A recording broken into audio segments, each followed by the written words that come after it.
to the channel. I need to stop doing this, but I can't help myself. Okay, so we are making meaty chili with beans. So my chili is different because it has beans in it. If you don't like them, don't add them in. If you do, then make it. It is so good. And it's fall, it's September, perfect for cold weather with sour cream and cheese. Okay, it is also a 3-meat chili, so yeah, okay, it's gonna be good. Let's get into it. Also, the full recipe, easily, very, very easily feeds 12 people. I kid you not, I'm talking like big old bowls, big bowls, big bowls of chili. So I'm gonna make half of this recipe because even this recipe leaves me with a ton of leftovers, which also freeze perfectly. So people who don't have that much time for dinner and just, you know, life. Okay, anyway, it freezes well. We're gonna do half the recipe. I'll link the full recipe down below. Make it. Okay, now we can go to the video. First meat of choice is gonna be the Hormel Black Label maple flavored bacon. Any bacon that you have works fine. It does not have to be maple. We're gonna chop it into smaller portions. Then layer all of that on top of each other. Stack it up. One down the middle. And just some small chops. It seems like a little bit of bacon, but when you consider all of the other meat and all of the other veggies and stuff that are going in there, it works perfectly. And if you don't have fresh bacon, if you have bacon crumbles, do that too. Okay, now we can bring it to our pan. Now that our bacon's chopped, we can add that in. I have no oil, no fat, no nothing in here. The bacon has a lot of fat, so a lot of it's gonna cook out and you're gonna be left with all of that yumminess. And do not throw it away. I know you're thinking about it, but don't. Just let this cook for a few minutes till it's somewhat nice and crispy, and then you're good. While our bacon is cooking, I figured this would be a good time to prep our veggies. So I'm so sorry for the vacuum going on in the background, but remember, we're gonna save all of the tops and the bottoms for our broth.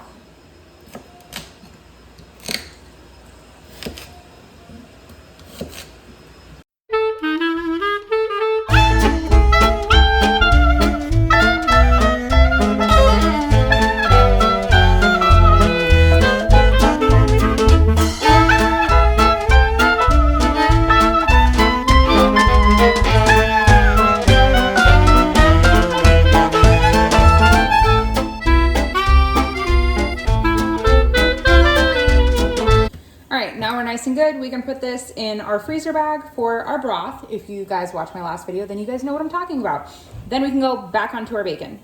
So now our bacon is super nice and crisp. I'm gonna take it out and put it in a bigger pot. Because of all the other ingredients I'm gonna add into it, it just will fill up this pot and just overflow.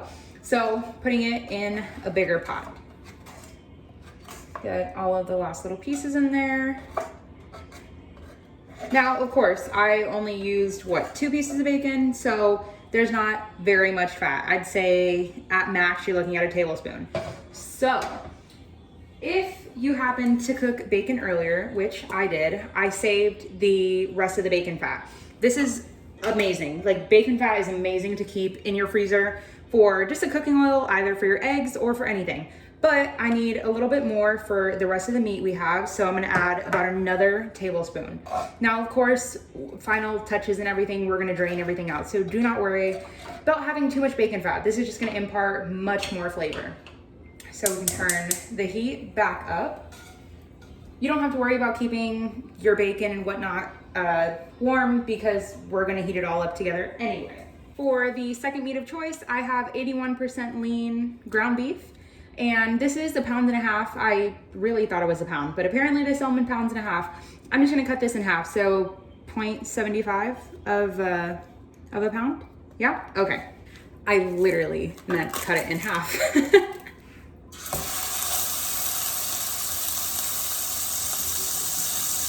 I know it's pretty loud, but we're gonna continue to cook the ground beef in the reserved bacon fat. If at any point you feel like you have too much fat, just scoop it out This should probably take about 3 to 4 minutes. Okay, actually, I read my own recipe wrong. I need a whole pound.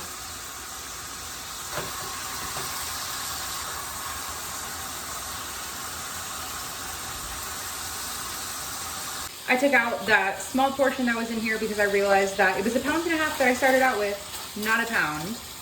So we are all good now with 1 pound in here. There's a few little red spots, so probably about 35, 40 more seconds should be good. Moving over to a slotted spoon here. Ground beef, I used 80/20, so pretty fatty. So I'm just pressing down on the ground beef to get as much of the fat out as possible. Of course, I could always use a strainer and do this a lot quicker and a lot easier, but then that's another dish and another utensil I have to use, and you know, it just ain't that serious. I'm dropping it in the same side pot that we used for the bacon, or that's holding our bacon, should I say. Keep pressing down, draining out the fat. Now that we have the ground beef removed, we can turn our pan back on, medium heat. Now that the ground beef is removed in here and we have about 2 tablespoons of the rendered out fat, we're gonna add the Johnsonville mild Italian sausage. If you have spicy, you can use that, or actually it's called hot, but you could use either or, it's totally up to preference. I need only 1/2 pound of this, so about 2.5 links. Now, if I would have just bought ground, it would have been so much easier, but this is all my grocery store had, so we're gonna make the best of it. I wasn't gonna show you guys decasing it because it's just not the prettiest, but in case some of you guys are curious, I just take a knife, go down the back of it, split it not all the way through, and then just take it out and throw this away. I did the same thing to the other one. And for the one that I only need half of, I know you guys cannot see that. Just split it in half and still go along the backside. I don't recommend using one of those knives that has like the little ridges in it, if you guys know what I'm talking about, because your meat will just get caught in there. So now we can brown.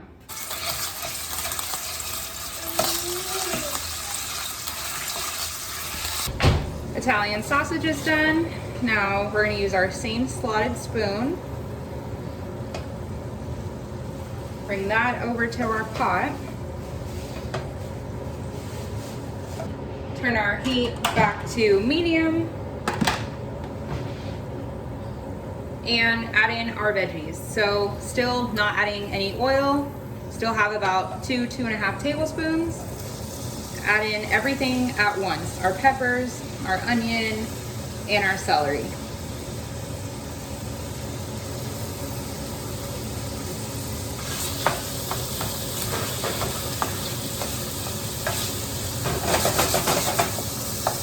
Let this cook for about 4 to 5 minutes until things are getting nice and soft. This smells really good. For some reason, to me, it smells exactly like a supreme pizza. I think it's probably because of the peppers, but it smells really good.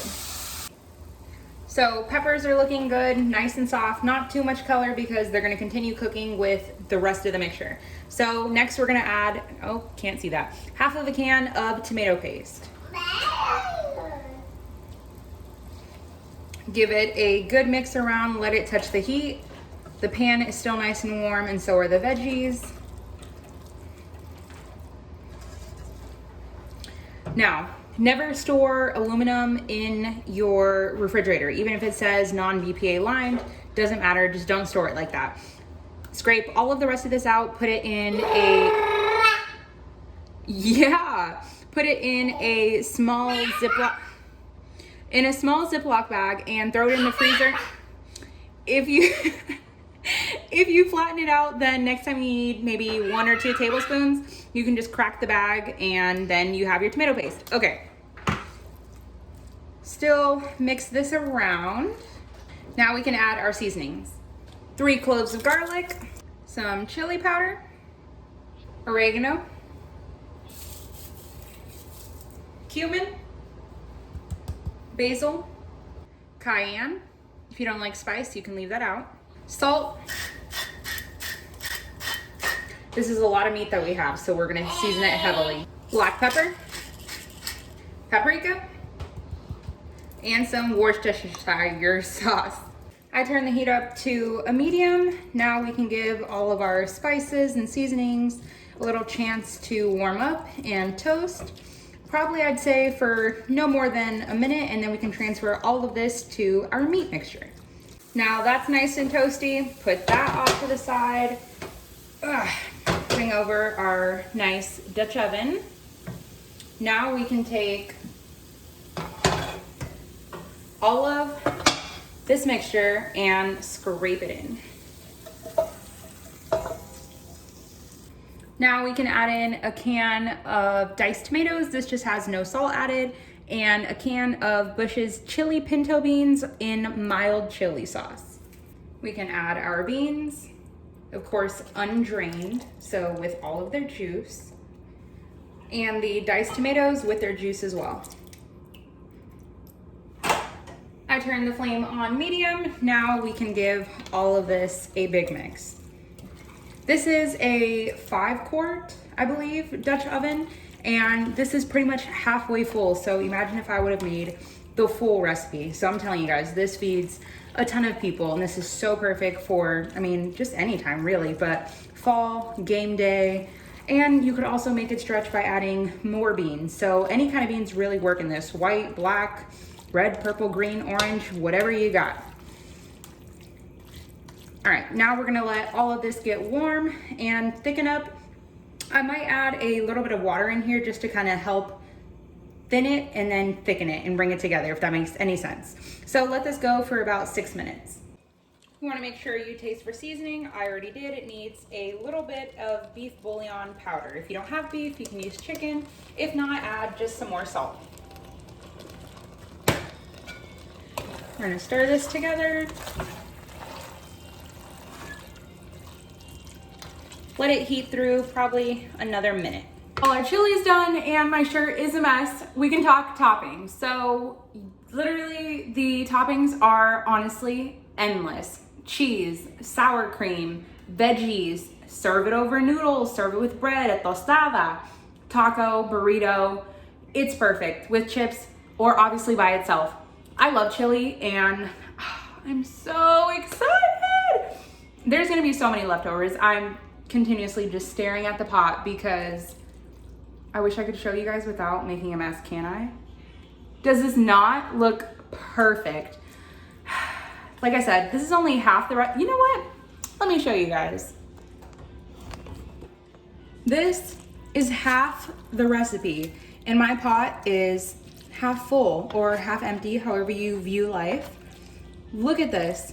So incredibly beautiful. Okay, now we can serve it up.